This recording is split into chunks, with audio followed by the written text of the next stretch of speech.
Switch your grooves, buckle up. Russ Fritz here, and we're digging into this week's wildest rubber flinging, clay slinging action, from last lap heroics to tornado chasing haulers and even huge TV news. We've got the throttle wide open, so strap in. This isn't just racing, this is switching grooves.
So what's going on, Nathan? Not a whole lot, Russ. How are you? Oh, not too bad. I think I'm going to go right on into it tonight, man. All right, let's get after it. All right, so here we go. Oh, man. It's been a while. So where do I start? Lucas Oil Speedway. Well, they don't call Lucas Oil Speedway the Diamond and Dirt tracks for just anything. They call it that for a reason. 3 nights, 3 different winners for the High Limit Series, and finishes tighter than a new set of Hoosiers. Thursday's thriller was Aaron Reisel. He looked good until Tanner Thorson threw a monster last corner slider, but Reisel crossed him back, winning by a mere 0.101 seconds. And that was, I believe, the closest, if not one of the closest, in series history. But, oh, man. Yeah, just my notes here say it was actually one of the closest. Wasn't the closest, but one of the closest. But Thorson's 10th to 2nd charge was actually insane. And now Reisel takes the midweek series points lead for the high limit racing midweek series. So never thought I'd see anybody other than Brad Sweet on top of that, Nate. But it's insane. Finally, somebody new. But sorry, I was having technical issues on my end. No, you're all right. But Friday's redemption, though, was actually Rico Abreu. He was on one heck of a mission, dude. And after early leaders Ashton Torgerson and Tyler Courtney, Rico sliced through the traffic, man, and he just grabbed the lead on lap 11, and he never looked back. And that was an amazing win. It was awesome to watch it, and that's actually win number 6 for him this year with Kubota High Limit in the number 24 Kubota Racing sponsor. Kubota sponsored number 24. So that's a nice looking car too, man. I really like that car.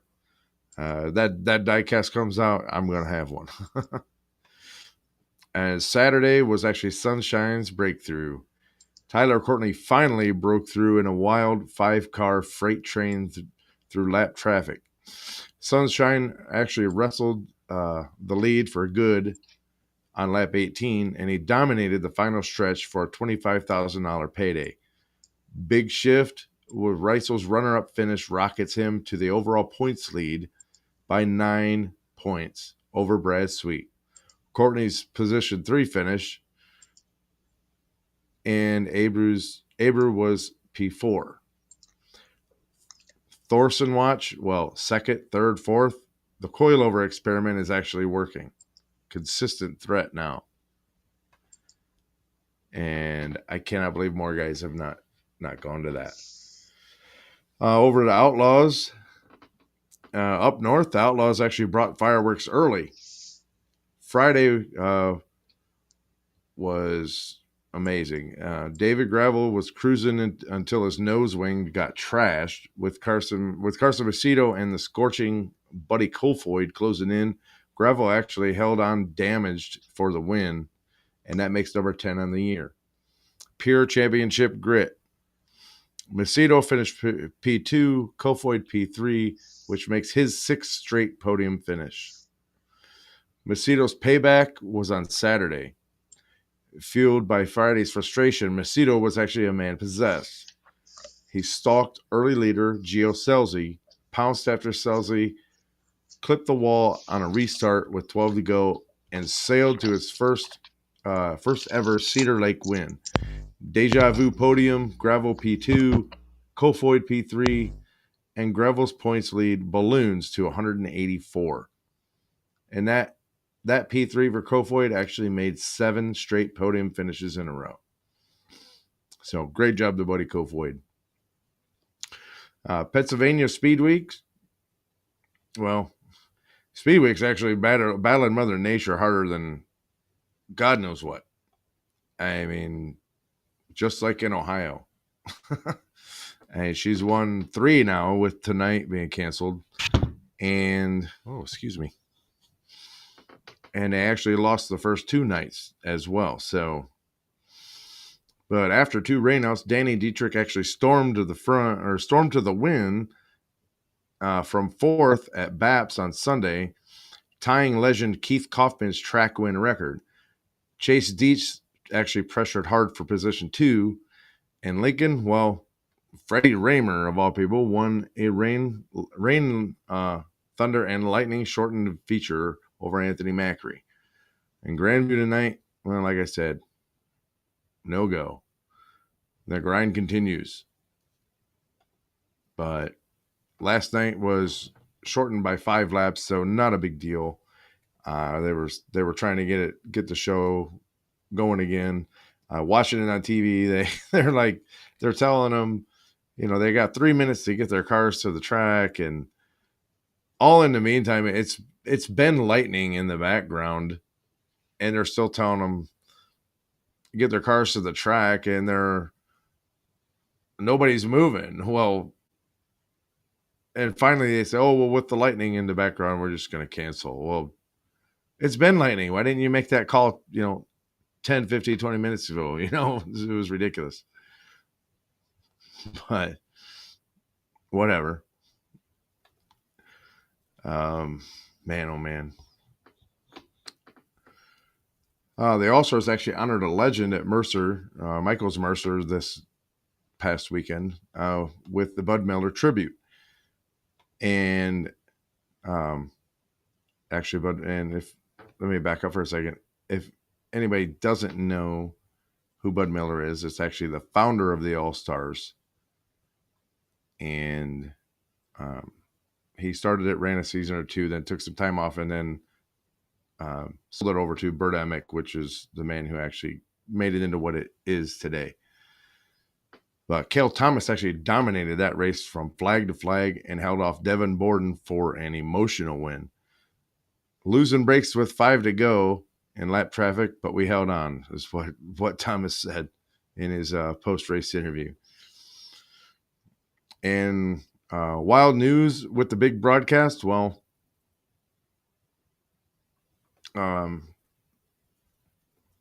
Racing has announced that they are actually going to broadcast the Joker's Jackpot with the High Limit Series on Fox Sports 1. That's got me pretty excited. Yeah, you don't get Flow Sports, so I don't get Flow, but I got FS1.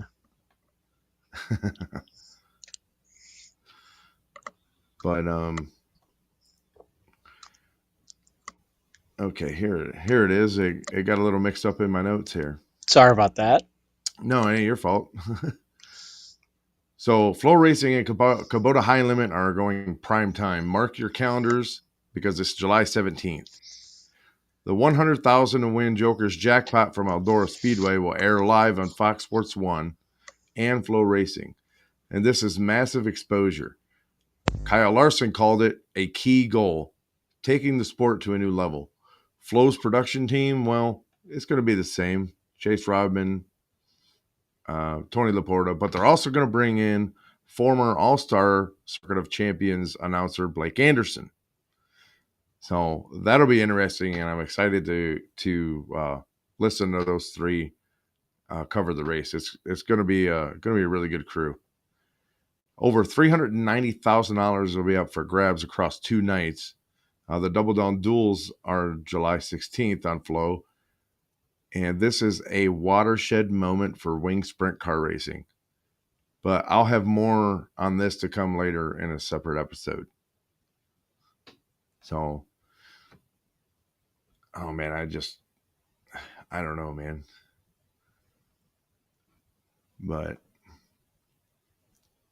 no, my 3 key takeaways out of this are, what do I want to say, or what do I want to call it?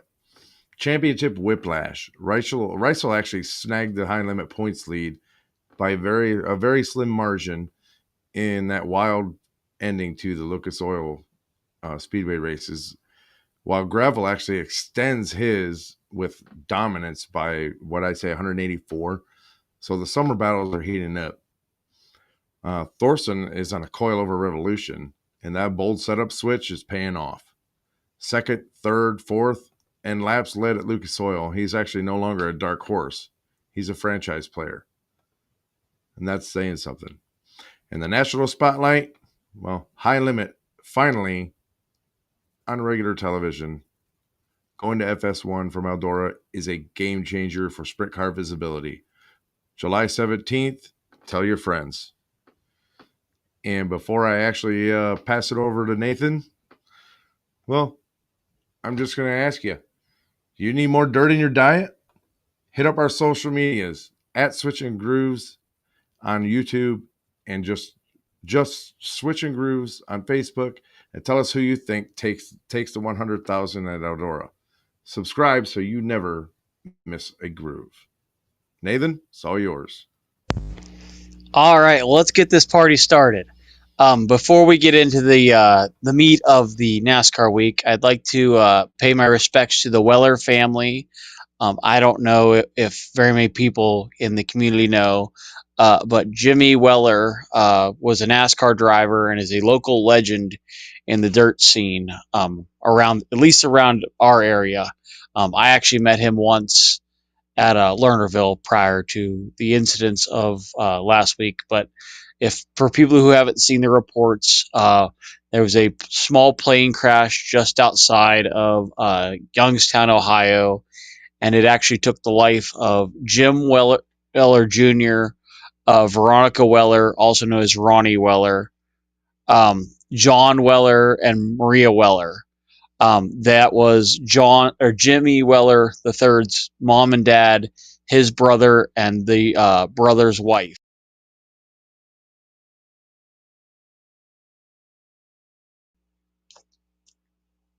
My camera all of a sudden disappeared. But I You're just wanted to good. pay my respects to them. It's definitely been a tough time for them. Ronnie Weller, Veronica Weller, as I have in my notes, actually wrote a book about Jimmy Weller because he was in a coma. I believe it was for 18 months after a severe crash in Charlotte. So I kind of learned my history this week looking into that. But definitely a sad time in the dirt world. In the surrounding area, I know he did a little bit in Ohio. I believe they're actually from Hubbard, Ohio. But definitely a sad time in the community of dirt racing. I believe the Weller family was actually very involved with Sharon Speedway, so definitely a sad time for them. Um, On to other news. I want to give my respects to the Weller family, but in other news in NASCAR, Ware Racing is officially up for sale. Um, It was bought.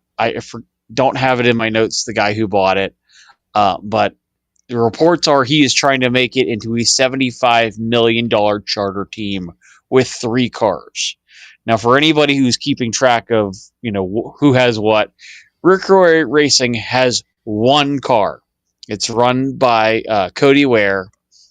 We all know how I feel about that. But there was a big lawsuit how Rick Roy Racing was supposed to be, leasing to Legacy Motor Club, and instead they sent it to Roush Keselowski Racing, and there was the big dispute over that. Now Rick Ware is now suing Legacy, so it's just a whole fiasco. But what I don't quite understand, and maybe Russ, you can chime in on this. Cody Ware and Rick Ware Racing, basically a tail marker in the field. I almost, associate them with, the Ryan Doja truck, I think it is, that runs back of the pack, part-time, except, they're low quality. Rick Ware Racing is a full-time, big, I would call it big league Cup Series team. They run every week. How on earth, if you're going to take a last place car and make it into a $75 million charter when you can barely run out inside the top 30, and there's only 35 cars in the field every week? I think we had 33 full-time cars this year. I think that's right, maybe 36. But I mean, how do you run not top 30 and think it's going to be a $75 million team? Maybe somebody can explain that math to me, but I can't see it happening. But hey, more power to them if they think they can make 2 more charters just appear out of thin air and make it $75 million. But I'm very skeptical of that one. I cannot see charters getting. I mean, I could see it getting that high, but it's ridiculous that it's going to get that high. I mean, they're going to bankrupt themselves eventually. On top of this lawsuit, they're already going down the tube. So, and this bull crap charter system just needs to disappear. This is absolutely insane. I just can't believe that. I did see someone make the comment this week, and I have kind of been watching throughout other series of motorsports, but Rick Ware Racing is not just a NASCAR team. They are an NHRA team. They're an IndyCar team. They're not just NASCAR. They even run an IMSA at points.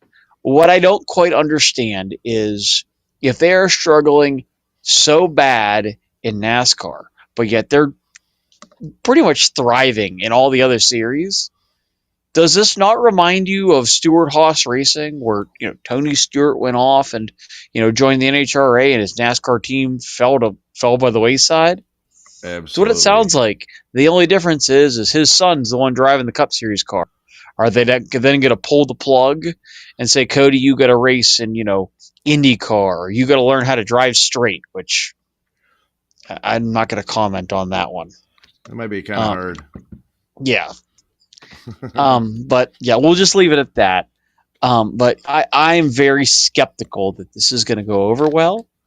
But then again, I tend to be proven wrong on times where I question this stuff. But it still doesn't look great. But after last week's race, I'm going to do this figuratively. Let's tear up our brackets, people. There is 0 perfect brackets left in NASCAR's in-season tournament. So we'll just throw all that confetti up in the air because these brackets are no longer perfect. I checked my ranking because I filled one out just for the fun of it because, hey, who wouldn't want to try to win $1 million? I am 41,000th in line. Like, I am nowhere close into the top even 100. I think I scored 61 points out of the entire first round. My bracket was busted by, I don't know, the end of stage 2. I mean, I have to admit, and I am not was not the biggest fan of Atlanta being a super speedway, and I'll admit to that. But after they lost half the field, and this track is now aged, this track is getting good. Like this is looking like old school Atlanta with way higher speeds, and I'm actually kind of enjoying this. I didn't think it was going to be good, but I like I said earlier, I stand corrected. I was very impressed. But so this week's matchups for Chicago, we have the upset of Denny Hamlin and Ty Dillon. Ty Dillon moved on. He now takes on Brad Keselowski in Chicago.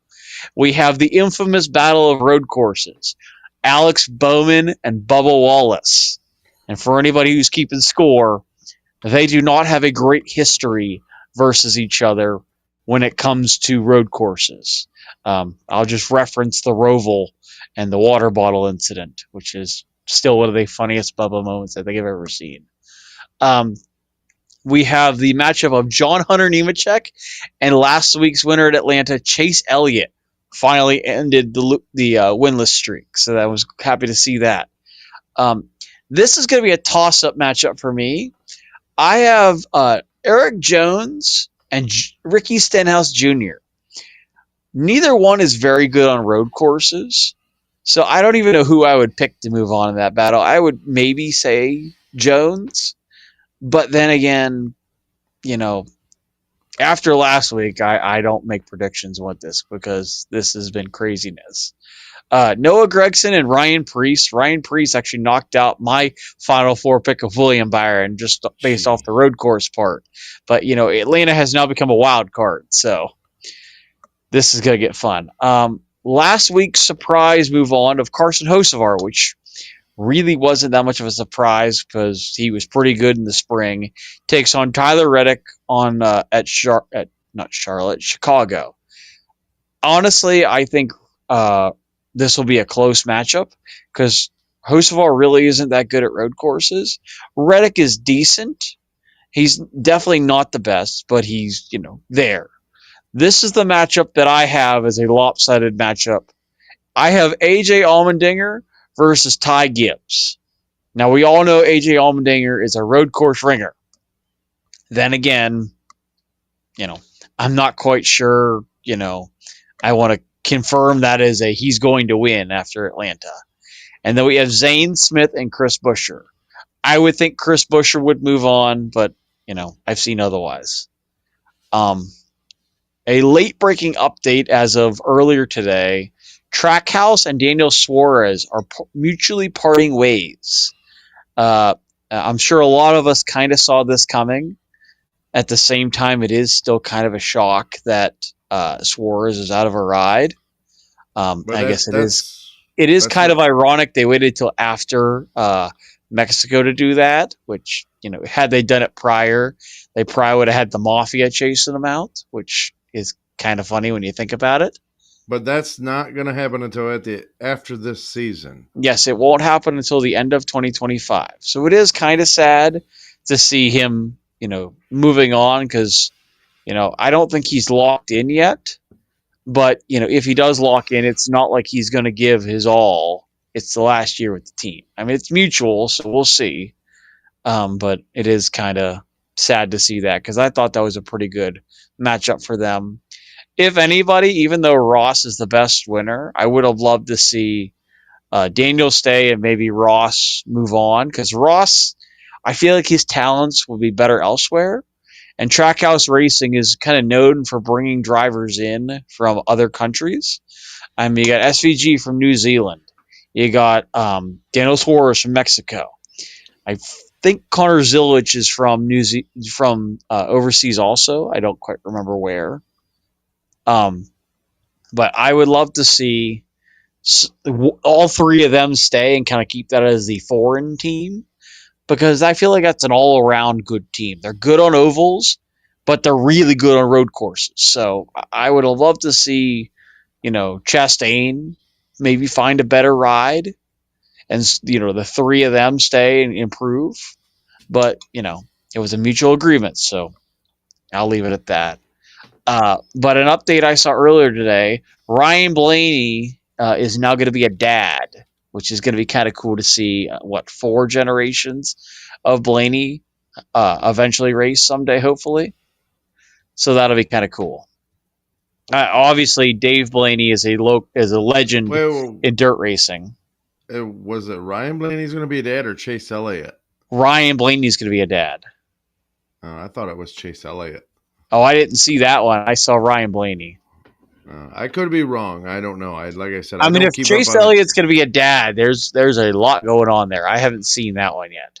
I don't keep up on it as much as you do. So I just happened to see it on social media prior to us going live that Ryan Blaney was going to be a dad. So if Chase Elliott's going to be one, that's 2 in the span of a week. So that'll be interesting.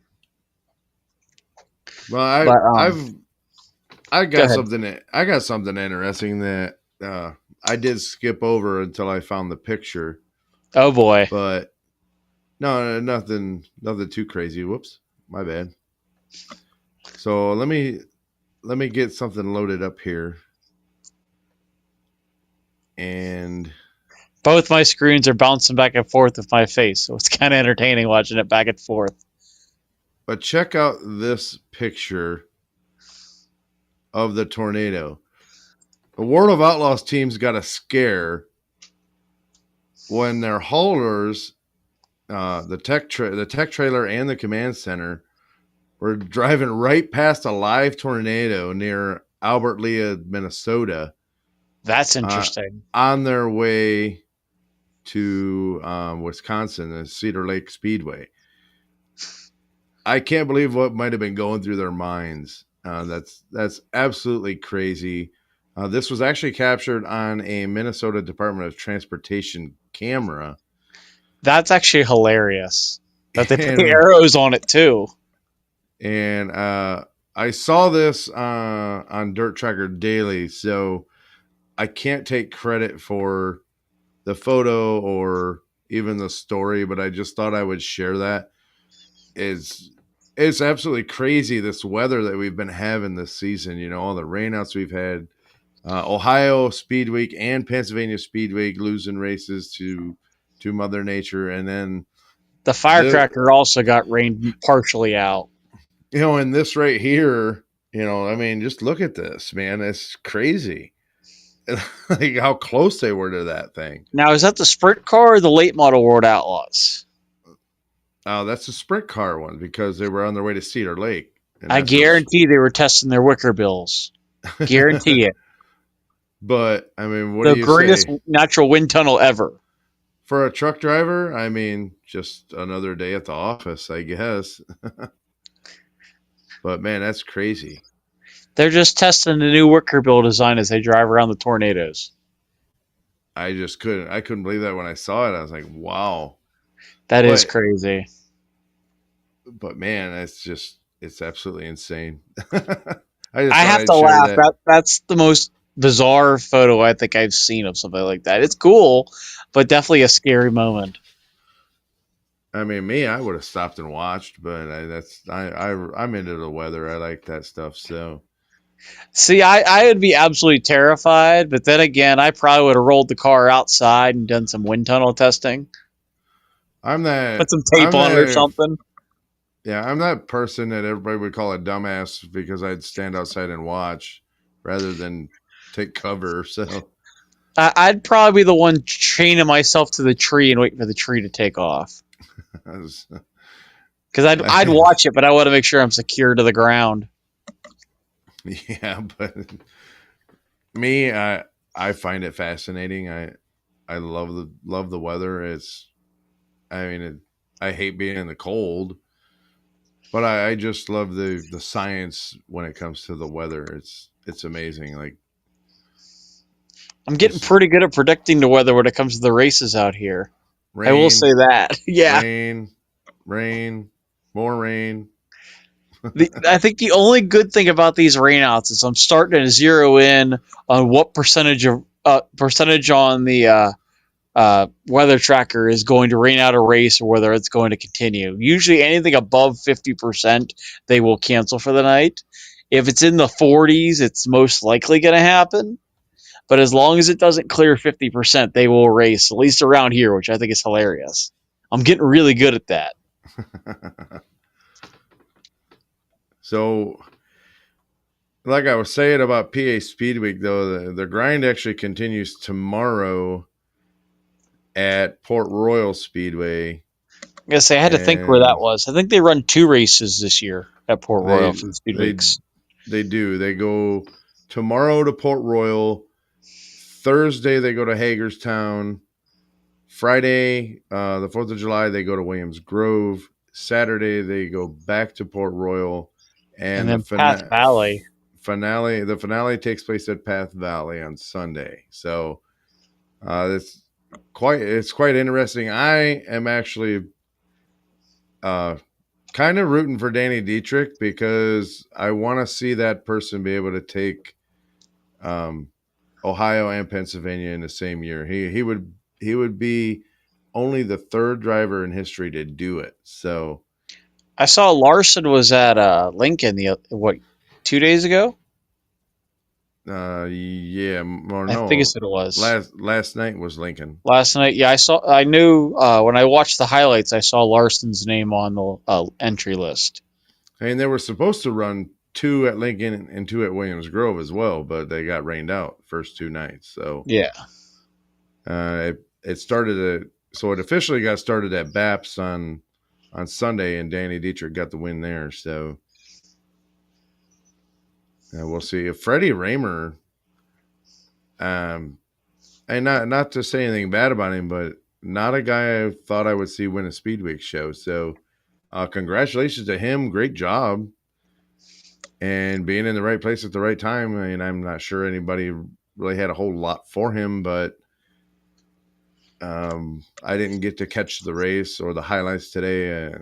It was a late night last night talking about what's going to go on this weekend at the local kart track. So I didn't get to catch any highlights and come straight home I today. watched And very, very minimal of them.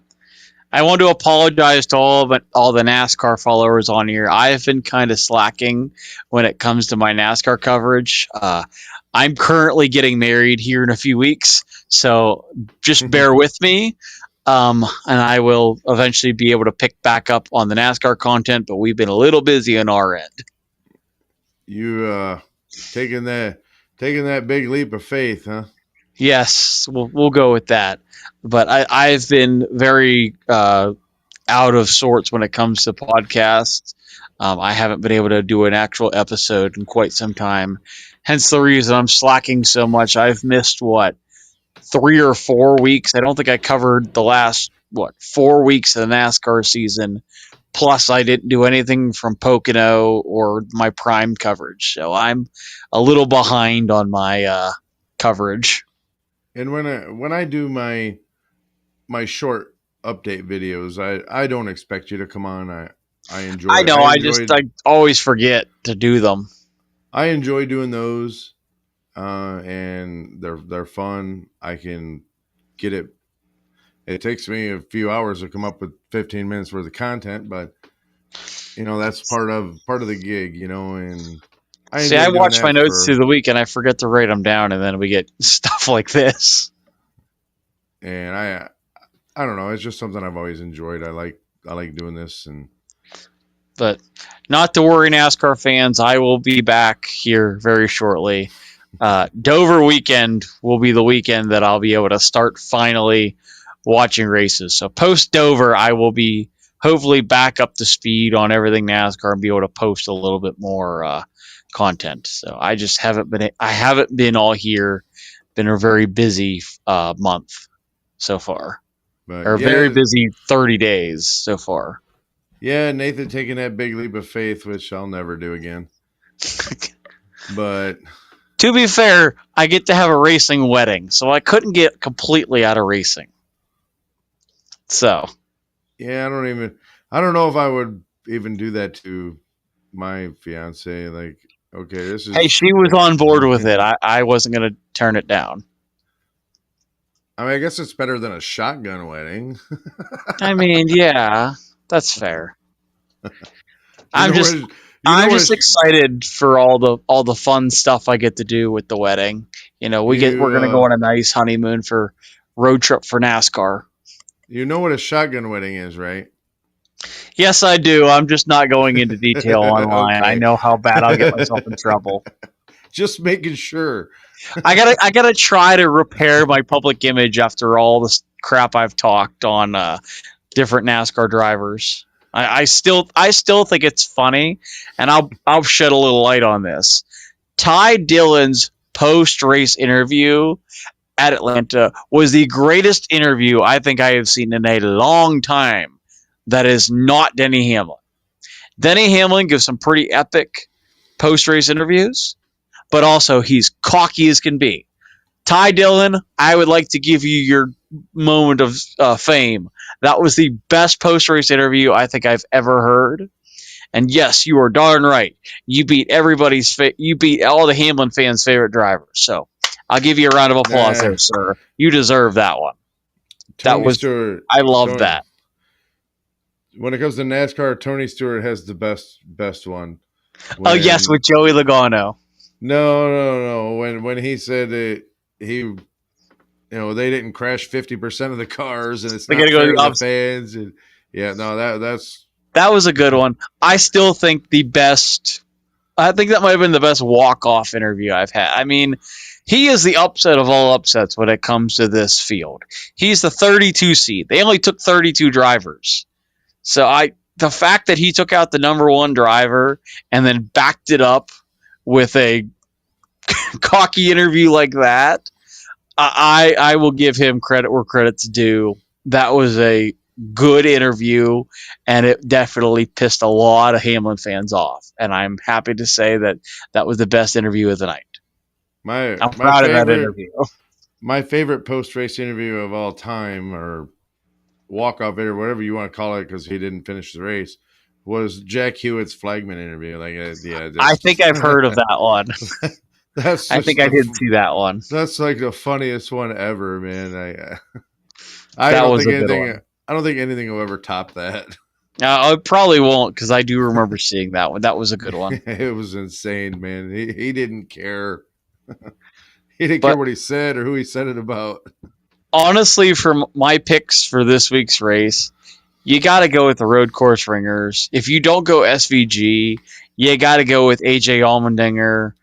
Maybe Michael McDowell gets that, lone win of the season. He's finally in some decent equipment. He might, finally rattle off a good win if they don't get rained out again.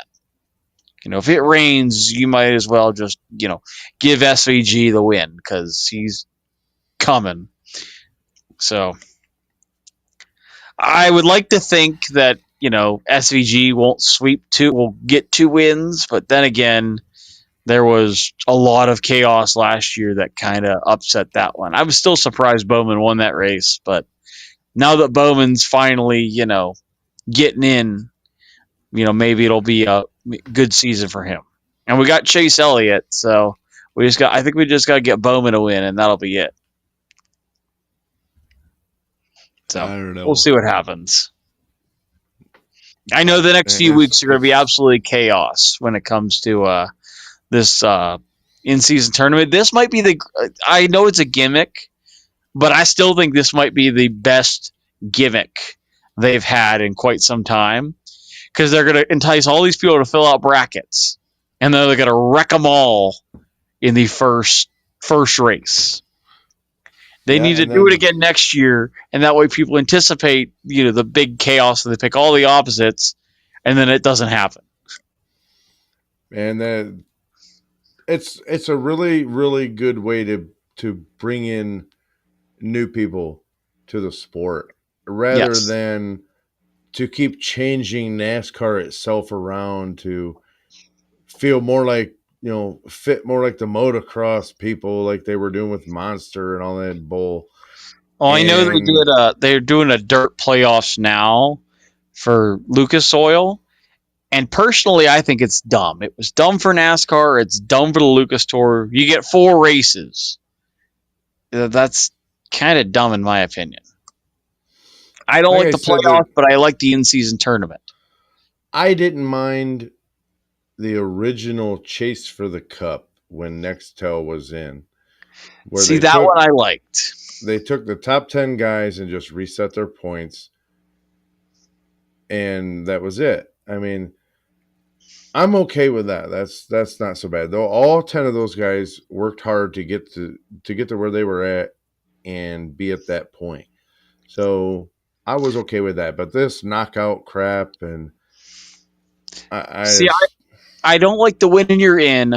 I actually like the Nextel/Sprint Cup version better, where it was, if you were top 10 of points, you're locked in. So it made it a battle for the playoff spot, just like it is now. But then when they got to the actual chase of the cup, if you were X amount of points out and you were mathematically ineligible to win the championship, that's when you knocked yourself out. And I think that was the best way to go about it. The win and you're in needs to go. I would love to see them reset the points and then, even take out the stage points if you have to. I don't like the stages. I never did. I mean, it gave her great finishes in the middle of the race, but still, I feel like if you're mathematically ineligible to win the championship, that's when you're eliminated. You could be eliminated mid race. And then at that point, somebody could just dominate the field and get there. But it keeps everybody pushing hard rather than just fighting for stage points mid race. yeah, it's like, I think stages killed NASCAR, is killing NASCAR. And I think, the playoffs is what's really killing NASCAR. I think the old school, you know, old school pointing your way into the championship was good. I mean, yes, winning your in could be the playoff seeding, like how you're seated when it comes to the final 10 races. That could be like tiebreaker points, like he's got more wins, more stage finishes. But when it comes to the final 10 races, just let them point their way in. If they're not, like, if you're in the top 10 of points via wins, then yeah, but point your way into it. That should set your seating, and then you have to consistently keep those points up the entire way through. and if they're gonna keep the playoff crap that they have, I mean, fine, whatever, but something needs to change within it, where it's not okay. The last race, whoever beats the rest of them over across the line is the champion. Well, the sun shines on a dog's ass once in a while, dude, and I just don't agree with that because that guy may not have earned it. And a Here's lot one of that I kind of like, and I know we've talked about the playoff brackets before. a I thousand always thought, times. I know we have, and I still talk about it every once in a while. I know people hate road courses in the playoffs. I still feel like we should have one of each type of track, but it randomizes every year. We're not going to have the same four tracks in the final round. You get one road course, you get one short track, you get one intermediate, and you get one super speedway. Honestly, I feel like you should run super speedway or road course, whichever two in the first two races. You get an intermediate, and then you get a super speedway for the final race. Now, granted, that's for the final round, but it should be a final four race. Best, whoever's highest in points after that short track race, that's your champion. But if they're going to do the 10 point, 10 driver or 10 race playoffs, do two races to shake up the standings. Your best average finish or your best finish puts your seeding, and then you do a four race playoff for the knockout, and the final final 8 drivers all fight for a championship. Something to You get think about. I mean, I know that people hate the playoff idea, and everybody keeps saying 3 races, 3 races. Do 4 races and just go straight points. Stage wins, don't count them.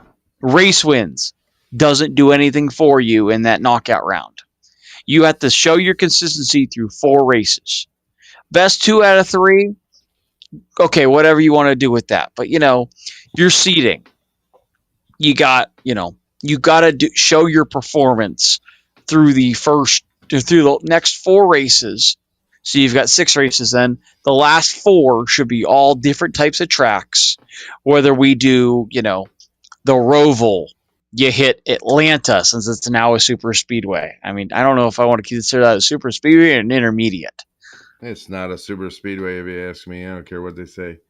I mean, if that's the case, then we could probably do a three race playoff. But still, I think, you got to get, obviously hurricane season comes into Talladega and Daytona. So we got to find another super speedway somewhere. I don't know how they want to do it, but that's up to them. You got to get, I don't know, Martinsville, because that's what the second to last race every year. So you might be able to get Martinsville for the final race. And that'll be, gloves come off, beating, banging, eye gouging, the whole 9 yards. Battle for the championship. I don't like this Phoenix crap. I never thought that was a very good track. But I also know that Bristol by that time is starting to get weather. You know, if we got a short track that could actually host a race that late in the year, other than Martinsville, we could really have a all out brawl for the championship. Like this might rival the 2003 Busch Series championship where they had six drivers in contention. It could be the greatest, playoff battle since Carl Edwards and Tony Stewart. No, here's a thought. Do the same thing that we were talking about doing for the Clash every year. Find a small mom and pop racetrack and I like use that idea also. that, and it's a different track each year, and use that for the Clash and the finale. Well, heck, they're going to Homestead, Miami next year. They could hit what is it, New Smyrna? Another year, like not 2027, maybe 2028. We could do something NASCAR wise down there. I know that there's other NASCAR tracks down there. I mean, heck, if they We don't have a hurricane, they could run the Daytona road course. But I like know they're there's tracks around talking the area. like they're talking the Clash moving to Brazil. No. Like, I no. can understand that one because it's an exhibition race and the Clash does absolutely nothing. But if you're going to do Brazil, you got to go way further out than just 2 weeks. You got to do it like January. But don't take it away from us up here. Well, Oh yeah, this is the heart of NASCAR, the United States. That's where it all began. It's where it needs to stay. I don't have an issue if they want to start an international series or series in other countries. Brazil, NASCAR Brazil series, or whatever they want to do.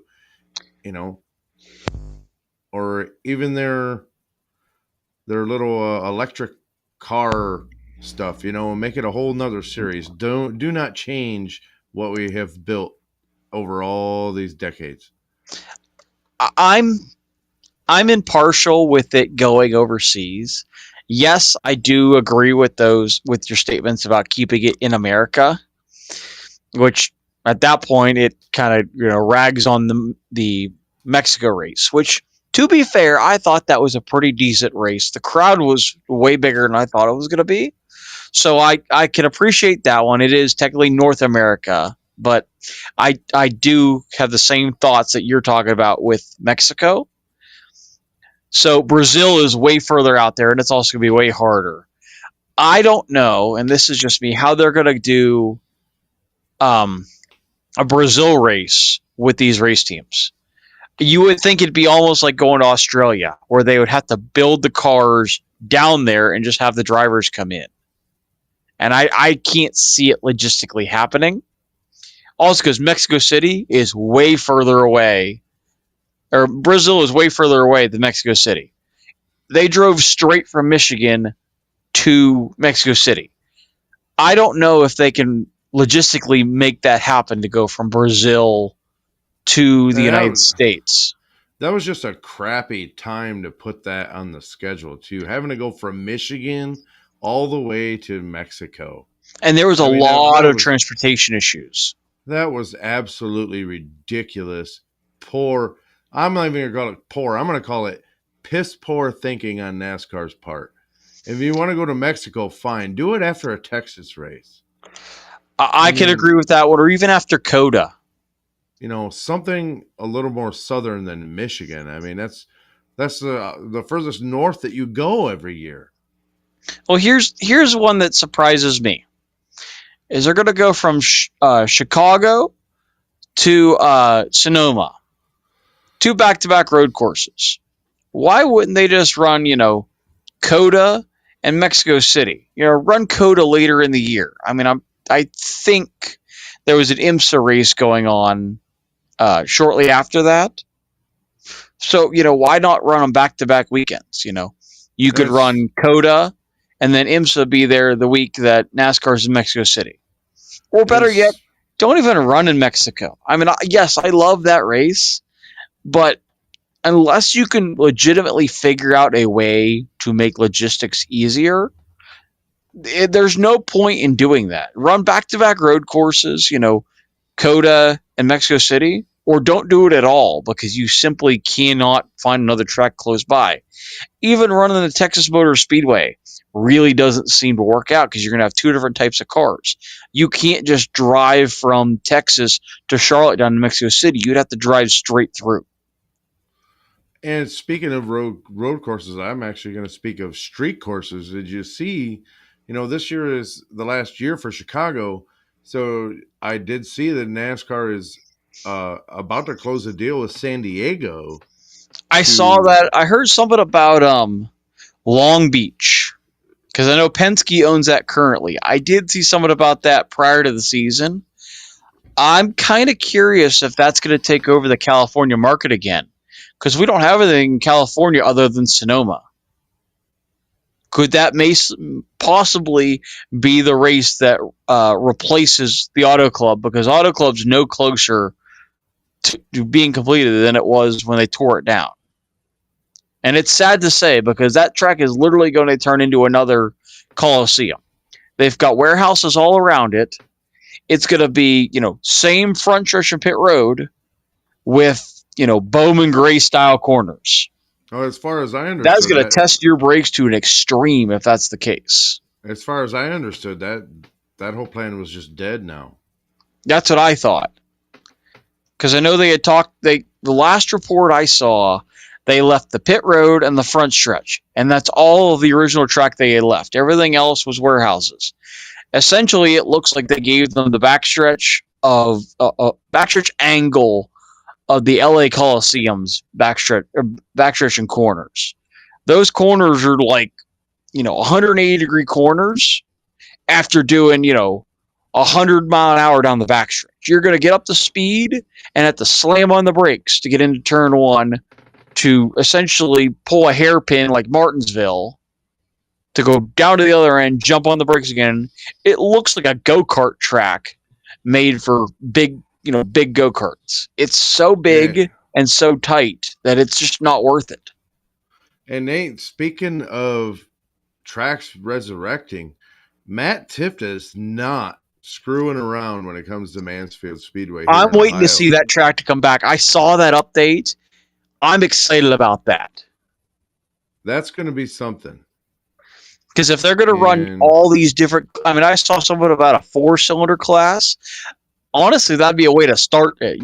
Those guys don't really, need a prepared track.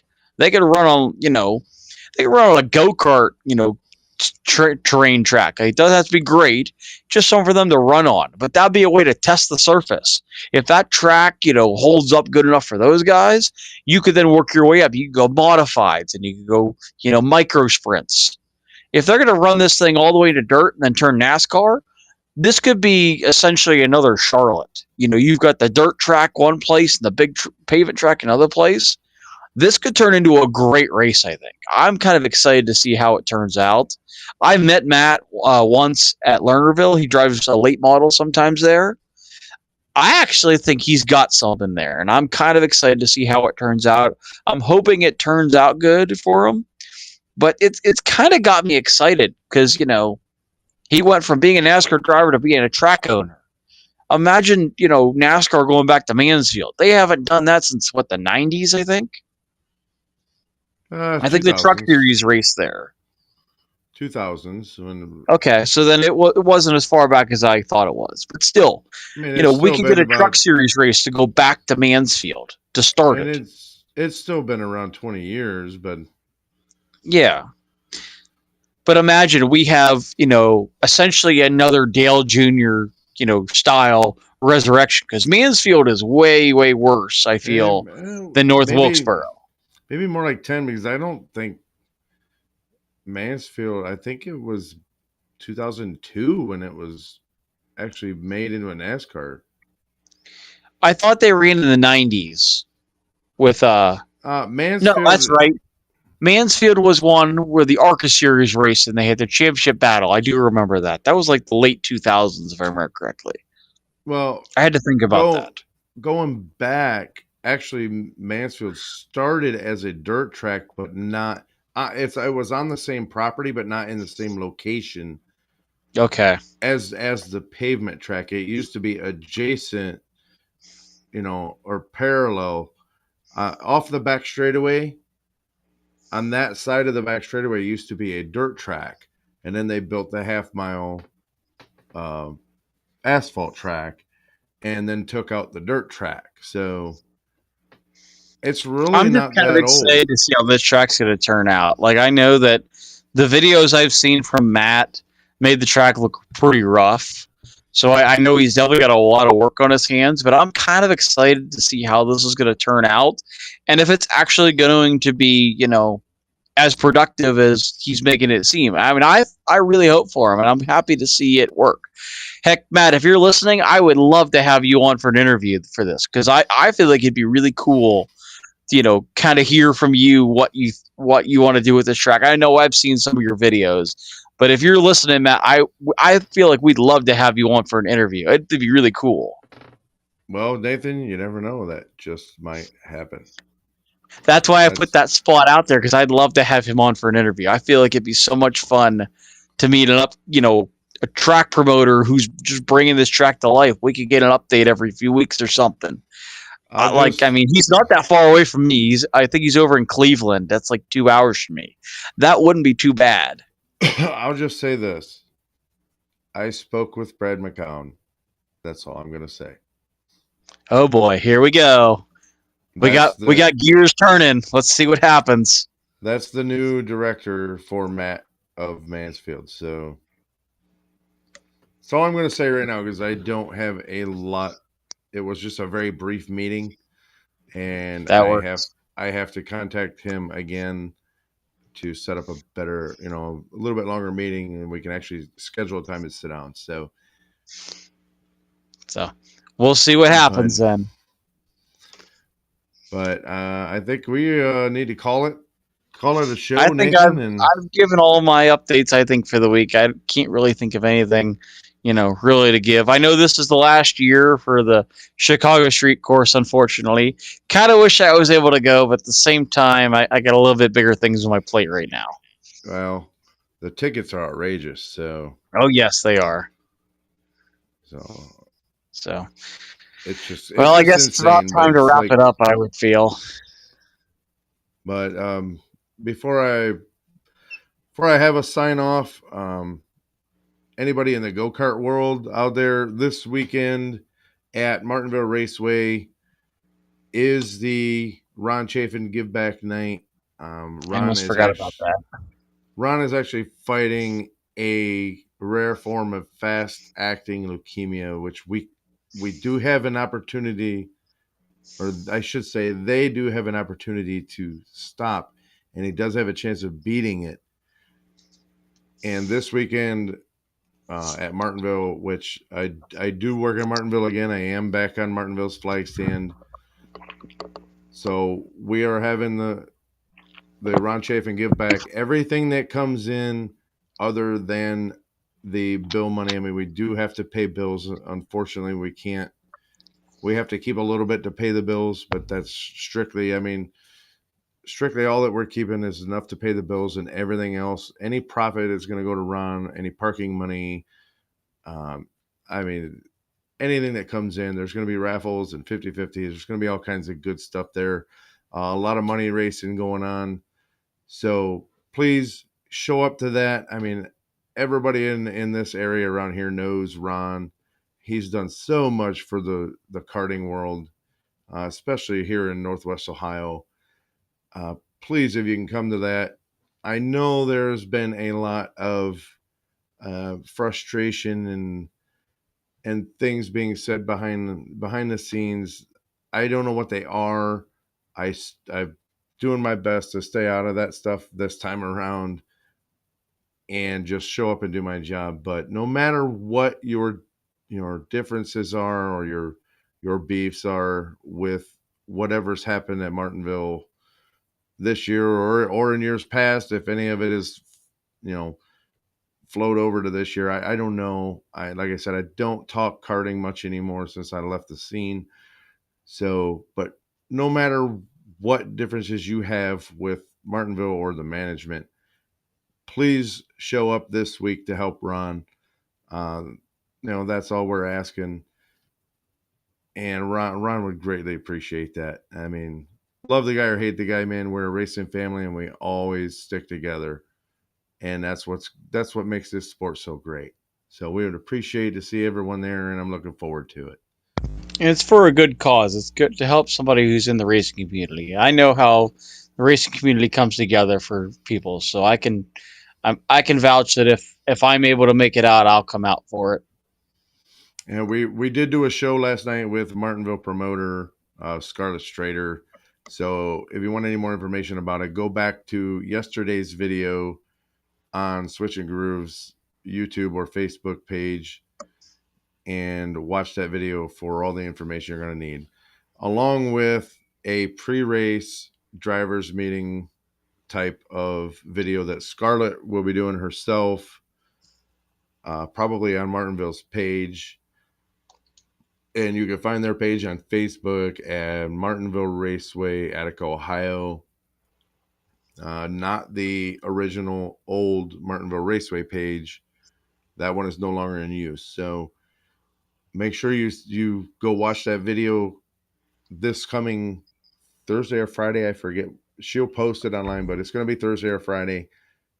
And it'll give you all the information you need to get yourself in the door for Saturday. So we're going to have a good time, and I'm looking forward to it.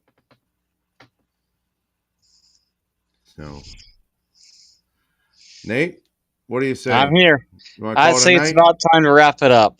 All right, buddy. Well, with Switching Grooves, I'm Nathan Johns. And I'm Russ Fritz saying thanks for riding shotgun on Switching Grooves. And until Race hard. next time, keep the mud slinging and the rubber flying.